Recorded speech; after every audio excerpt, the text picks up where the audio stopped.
Hi,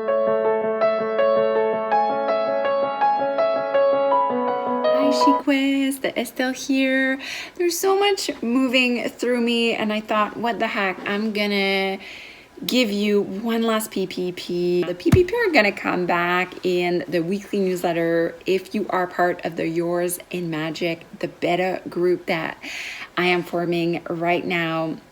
The Yours in Magic, my whys for Yours in Magic is I want you to keep you close to me. I really feel that we've nurtured such a special relationship as a woman's circle, and you feel like my neighborhood. And I want to keep you close. You inspire me. I value you, and I want to keep supporting you. Guys, the second why is that I'm writing a book this year. And I want to take you, I was like, it'd be so cool that, if I take you into my process. So I'll be sharing some of that through the weekly newsletter that you get. Come on here. I have 3 things that I want to share, again, that I've been inspired by, kind of reminders. The first one is Kali, and bowing to Kali during this time right now before the New Year's. And the second has been a reminder of that your practices, and Chiquest has been steeped in yoga philosophy only because that's really my background and what I've been studying for 20 years. But your yoga practices really has been, a response to alleviate suffering, to merge breath and awareness, and in this way to really enter moksha, to enter jivamukti, this bliss state, and this whole state. And we can't do that if we just look at the light, if we just look at the rising, we just look at this idealized dream of our lives. We need to go in the descent as well. So I want to speak to that. I think it's really, really, really important.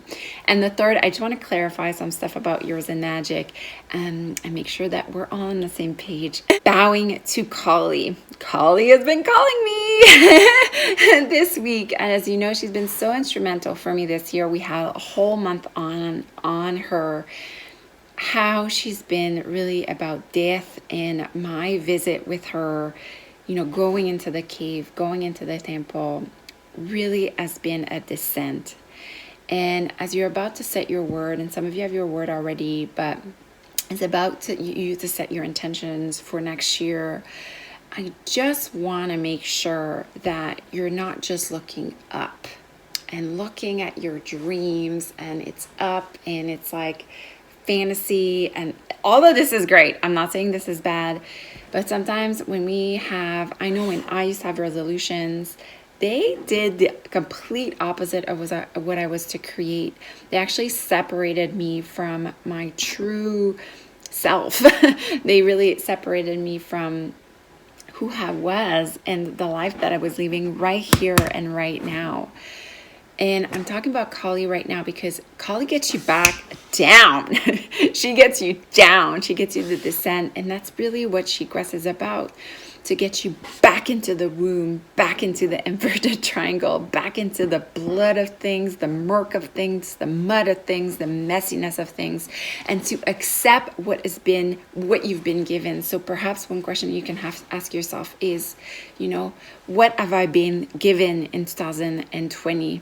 And, and really the exploit here of this is how will I creatively play, because we've learned that Kali is also about, she's radical freedom, but she's also, she plays with that. How can I embrace death with my whole heart, and play creatively with what's been given to me. Joseph Campbell says, the cave that you fear that enter really holds all the treasures you seek, and I was really, really afraid to enter that cave. But in it, I really found treasures. I found more space to hold, whether that be my grief of losing my son, whether it be all these other things that, perhaps I'm sad about, perhaps I'm disappointed about, but I'm now able to hold more because I went to those places. And I think in a culture that really fetishize like rising, butterfly, and all this, and I love all that stuff. I love the spark. And we need to get back down. And a movie that I just watched that really, really well exemplified that is the movie Soul on Disney Plus. It's so beautifully made. The main character, he knows a spark. That's not his problem. The guy knows he's passionate about jazz and piano, and he wants to follow his dream, and he has, he's really driven and that's all great.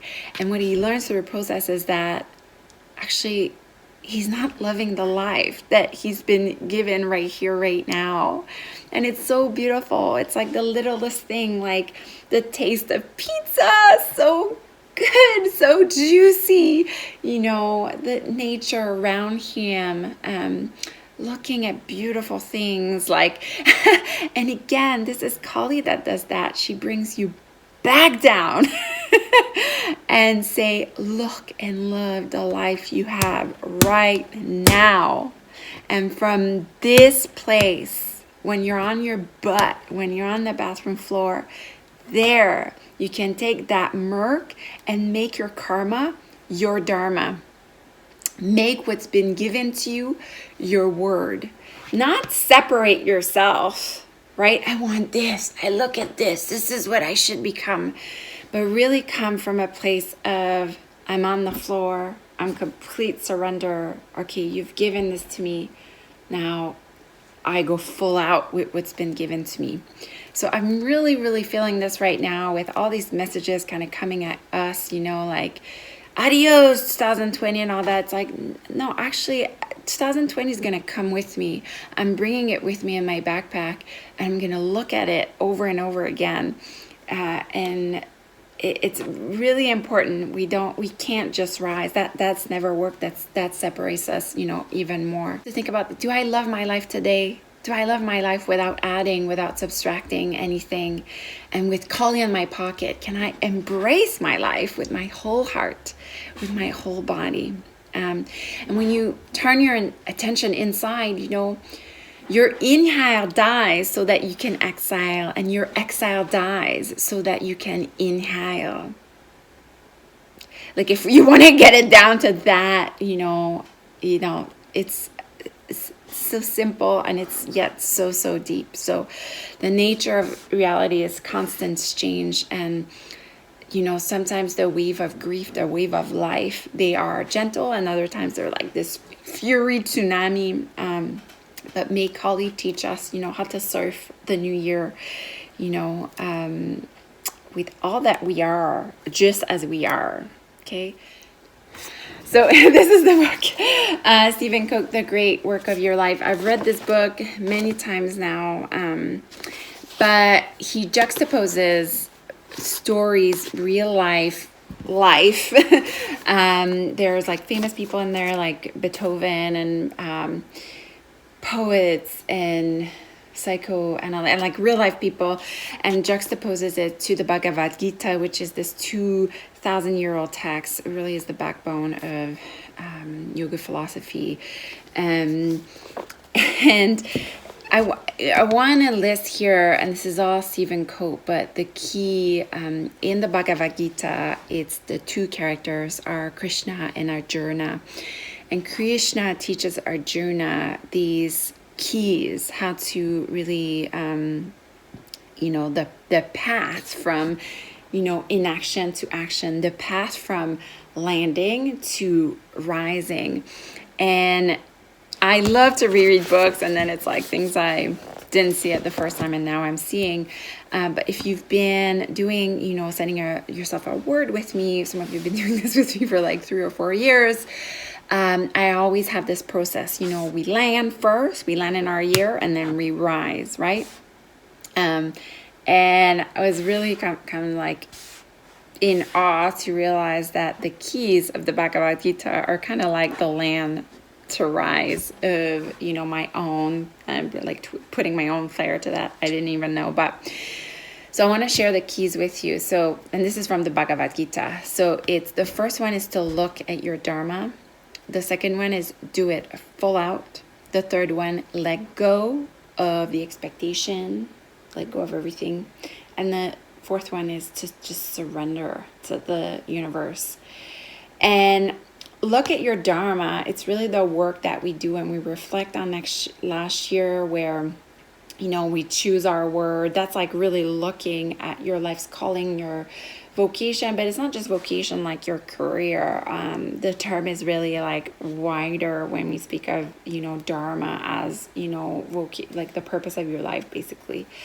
And then like do it full out. That for me, like that's the passion, right? After permission, the permission to look at things, to love things that in your life. It's like, now go do it. There's nothing stopping you. And the third one is to let yourself float in the river, and things are going to come at you. Can you say, life, give it to me. Give it to me. Make me your brush. Make me your instrument. And the fourth one is to complete surrender. Again, to, things are going to continue to happen in 2021. Like, it's not going to stop. The pandemic's not stopping last time I checked. And, there's still going to be there's still going to be bad things like happening in your personal life and outside. And yet there is a way I can stand in the middle of it all, humbled, in complete mystery of it all, in awe, and surrender to all of it. So the line of SheQuest really is about grounding and stability, and really like falling back on our butts and looking around in our house, in our own backyard, and to see your year's word as a birth channel, but also as a death channel. That sounds awful. A death sentence. But, that's what's happened to me in all the year's word that I've given myself, It's like, yeah, it's been an entrance into something, but that same entrance has also been a death of something, Through doing shadow work is that, we can have born in anything if we don't die of something first, okay? In Magic, the Beta group, I'm really, really excited for it. It feels like great evolution. And what's going to stay the same is the Sunday calls are going to stay the same. We've been loving the breakout rooms. That's going to all stay the same. The Art and Yoga channel, full access, PPP, full access. I'm starting a new symbol project in the art channel. And since last year, the art channel has grew so much. I won't be adding as much new content, but I'll still be adding new yoga classes, new art classes as well. I will still have on the side stuff, but I really see Yours in Magic as like the queen of all program. And there's going to be a free clarity call and a community both on Facebook and on the platform. So what's going to be different is that there's no more guide and no more strategy sheets.